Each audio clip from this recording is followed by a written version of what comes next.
Pendengar, iklim investasi di Indonesia sudah membaik. Hal ini terlihat dari regulasi yang bisa mendukung penerapan investasi seperti Omnibus Law.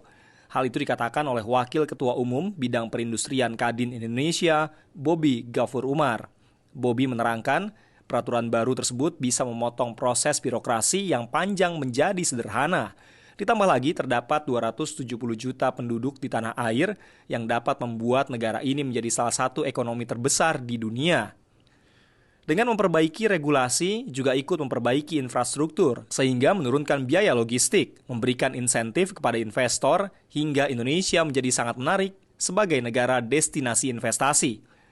Bobby juga menyebutkan beberapa tahun yang lalu, relokasi bisnis dari Tiongkok banyak menuju ke Vietnam dan negara lain di Asia Tenggara. Namun saat ini Indonesia telah menjadi prioritas tujuan relokasi tersebut. Kadin melihat berdasarkan semua angka ekonomi, Indonesia masih menjadi salah satu pemasok di dunia. Terlebih, Indonesia memiliki sumber daya alam yang melimpah. Bobby juga mengatakan bahwa pemerintah Indonesia mengubah kebijakan secara drastis di luar kebiasaan dengan menumbuhkan industri hilir demi meningkatkan ekonomi negara.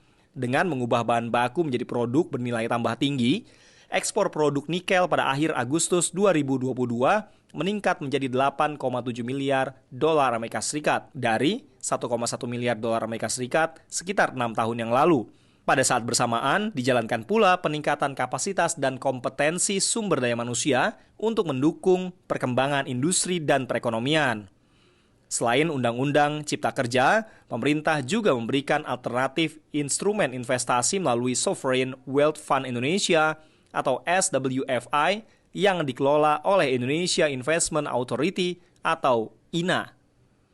Kementerian Investasi telah mencatat realisasi investasi pada bulan Januari hingga Juni 2022 sebesar 584,6 triliun rupiah atau meningkat sebesar 32% jika dibandingkan dengan periode yang sama pada tahun sebelumnya. Menteri Investasi Bahlil Lahadalia menyebutkan capaian ini menandakan telah pulihnya kinerja investasi sejak pandemi melanda. Meskipun demikian, ia juga menilai bahwa saat ini situasi perekonomian global tengah diselimuti ketidakpastian akibat perang Rusia dan Ukraina. Namun, Bahlil tetap optimis bahwa pihaknya mampu mencapai target realisasi yang telah ditetapkan oleh Presiden Joko Widodo karena adanya kepercayaan investor kepada pemerintah serta stabilitas politik yang turut serta dalam memperbaiki iklim investasi di Indonesia.